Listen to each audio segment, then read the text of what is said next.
কলকাতা বিয়লি বেলা নাটকৰ পৰিকল্পনা আৰু ৰচনা নৱজ্যোতি কোঁৱৰ আৰু জিন্তু কুমাৰ কাশ্যপ, পৰিচালনা নৱজ্যোতি কোঁৱৰ। এয়া আজিৰ নাটক।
আমি প্ৰকৃতিৰ সম্পদ। আমি প্ৰকৃতিৰ সম্পদ। আমি প্ৰকৃতিৰ সম্পদ। আমি প্ৰকৃতিৰ সম্পদ।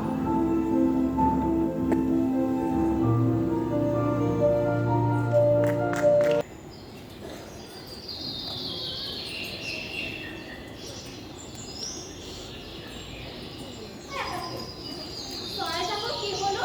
কোনো কাৰ্টুন নাই যে। ৰৈ ৰৈ নকৰিলে কি কথা পাতিছে? আপুনি কৈ নাপায় নহয়। ইহঁতে যেতিয়া ফূৰ্তি কৰি থাকে, মই দূৰত গৈ দেখিয়ে গম পাওঁ। আজি কিবা এটা ব্যতিক্ৰম হৈছে। ব্যতিক্ৰম? মানে এবাৰ মই চাব ব'লা। ইহঁতে ভয় খাই উৰি যাব। মই পোৱালিয়ে ভয় খাব। মাংস নোপোৱা নহয়। মৰমৰ কথা সকলোৱে বুজি পায়। আহা, ব'লা।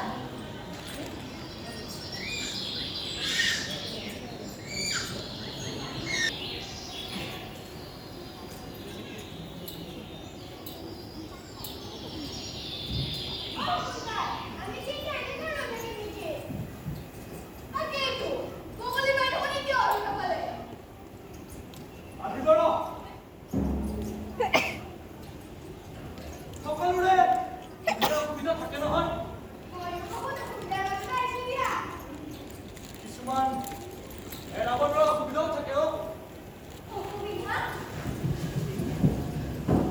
কাৰ কি অসুবিধা হৈছে? কোৱাচোন। তোমালোকে আমাৰ ওচৰলৈ নাহিবা। আঁতৰি যোৱা। তোমালোক মানুহে তোমালোকৰ ওপৰত অকণো বিশ্বাস নাই। তোমালোকৰ লগত সেইকেইটা কি লৈ আহিছা? আমাক মাৰিবলৈ অলপ? কিবা অস্ত্ৰ নহয়তো। এইবোৰে আমাৰ লগত খৰা দিহা, কাম চৰাই, ভেড়া, ৰাজহাঁহৰ মাৰে নহয়।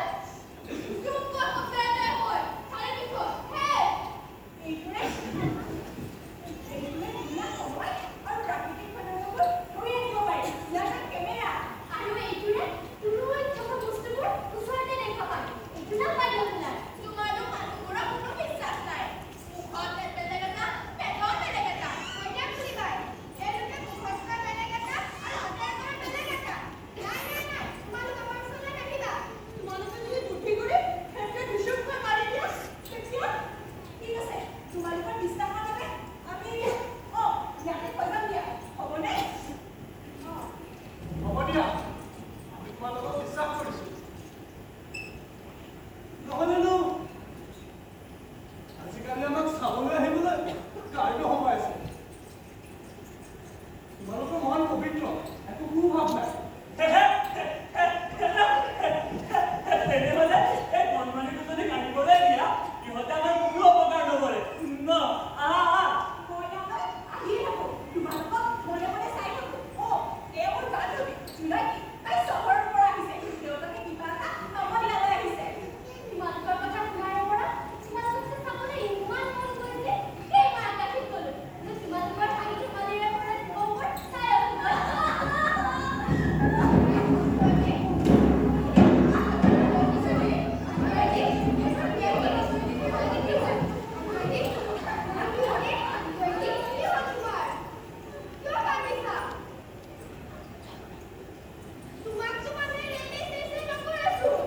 এৰা, আমাৰ কাউৰী আৰু মুক্তৰা সপোনবোৰক মানুহবোৰে একেবাৰে অস্পৃশ্য জ্ঞান কৰে। হয় দিয়া সপোনকাৰী। বাৰু কি হ'ল ভদ্ৰজী? কোৱাচোন। শুনা যে তোমালোক সেইদিনা মই ওলাকে যাম কৈছে। সন্ধিয়া পৰত দেউতাকৰ কাৰণে ৰৈ আছিলোঁ।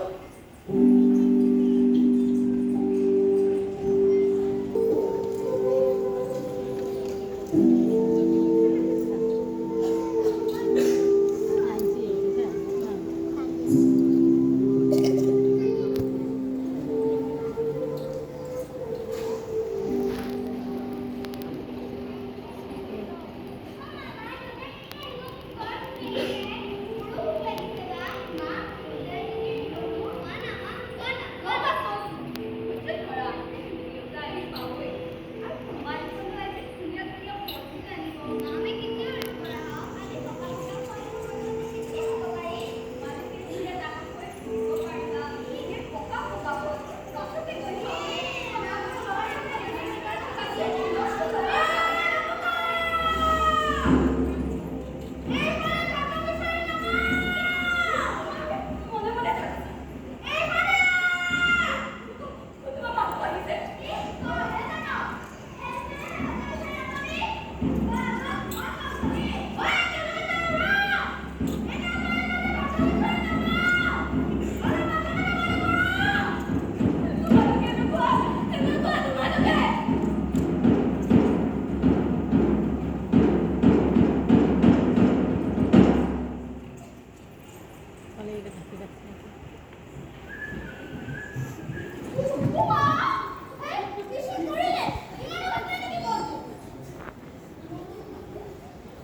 তহঁতে থৈছে তৰে কিমান বেছিলি টকা মই ফুৰি দিব টকা দিলো ন বেছি দাম নাপালো 100 টকাতে দিলে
কেনেকৈ ওলালে পাইছো এটি কেনেকৈ? ভাবুচটো দিবলৈ তোমাৰ খুলি দিওঁতে মই ওলাই গ'লো। ভাদৰতে তোমাৰ টেষ্ট কিয়? সজাই পৰা ওলাই গৈছিলে। তাৰে মানুহ মোক চাপকালি কৰিছে। অলপ পাইছে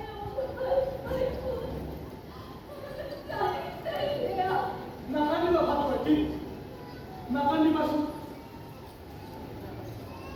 তুমি যে মানুহৰ হাতৰ পৰা বাচি আহিলা, সেইটো কিন্তু ডাঙৰ কাম কৰিলা। ভাদৰতে তুমি জানানে ভালেই কৰিলা। আমি তোমাক সহায় কৰিম। আমি তোমাক সহায় কৰিম। মই তোমাক অনুৰোধ কৰি কৈছোঁ।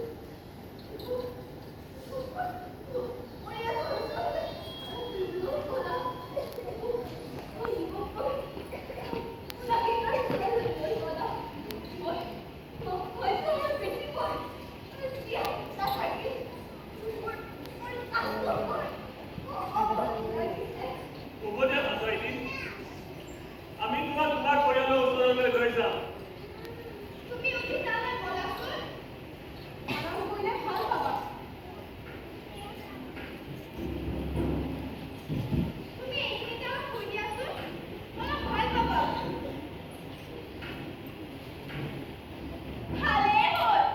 আমি যে মানুহবোৰৰ দৰে মাত-চাত দিব পাৰিলো। নহ'লে মানুহবোৰে আমাৰ লগত কি কিবা কৰিলে হয়। হ'ব।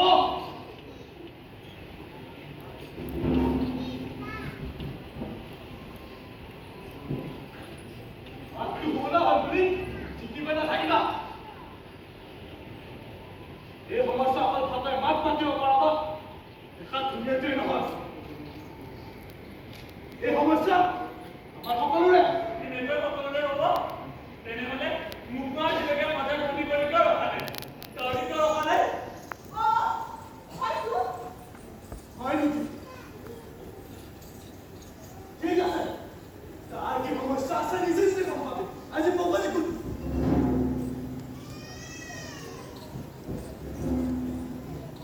কিহৰ নগলি? কিহৰ নগলি? একো হোৱা নাই। অকণমান কি? কিহৰ নগলি? বা কি হ'ল বগলী নকবি অকণমান।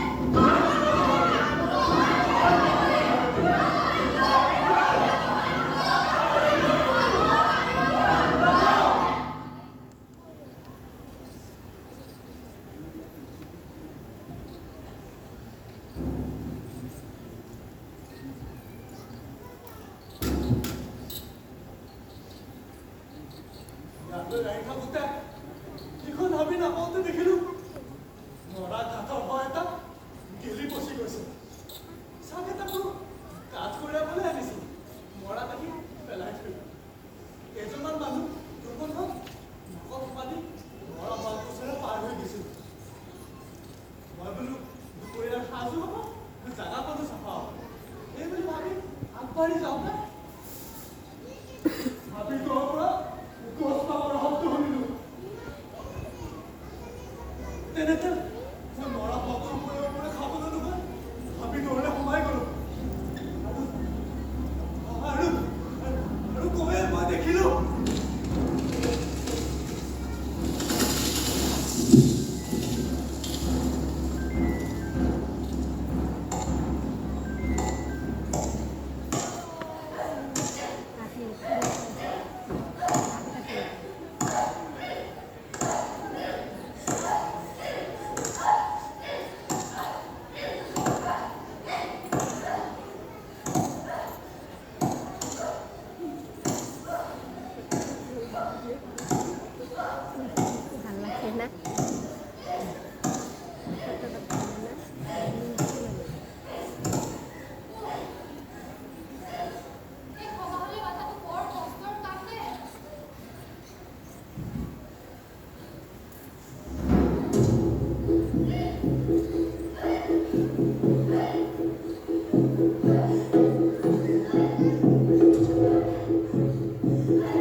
ডাঙৰ ফেক্টৰী বঢ়াবৰ বাবে এতিয়া আমাৰ তাত কাম ষ্টাৰ্ট দিছে হয়তো তাৰে কাম কৰা মানুহে বা গাৰ্জনে এই কাম কৰিছে চাগে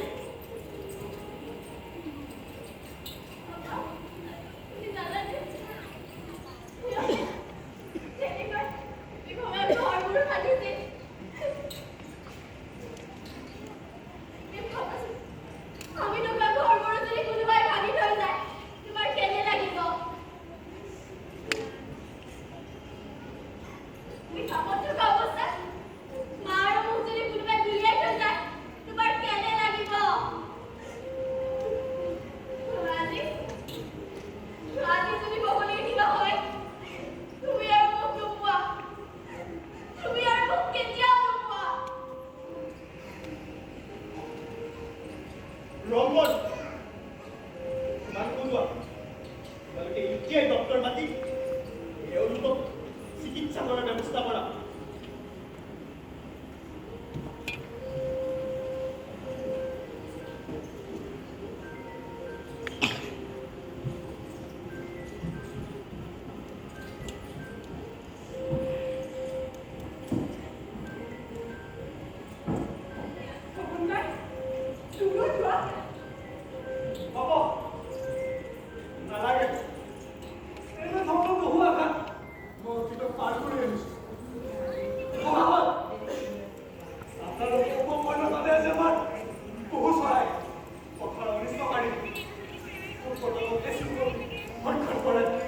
আপোনালোকে জানেনে পশু পক্ষী গছ লতা তৰু হৃদয় এইবোৰ যদি পৃথিৱীত নাথাকে এদিন যে মানুহ পৃথিৱীৰ পৰা নোহোৱা হ'ব আপোনালোকে সকলো ধ্বংস কৰি লৈ গৈ আছে কেতিয়াবা ভাবিছেনে যে আপোনালোকৰ এই ধ্বংস যজ্ঞই প্ৰকৃতিৰ জীৱ জন্তুবোৰৰ ভৱিষ্যত দুৰ্বল কৰি দিছে আমি নিবিচাৰোঁ এনেকুৱা ভৱিষ্যত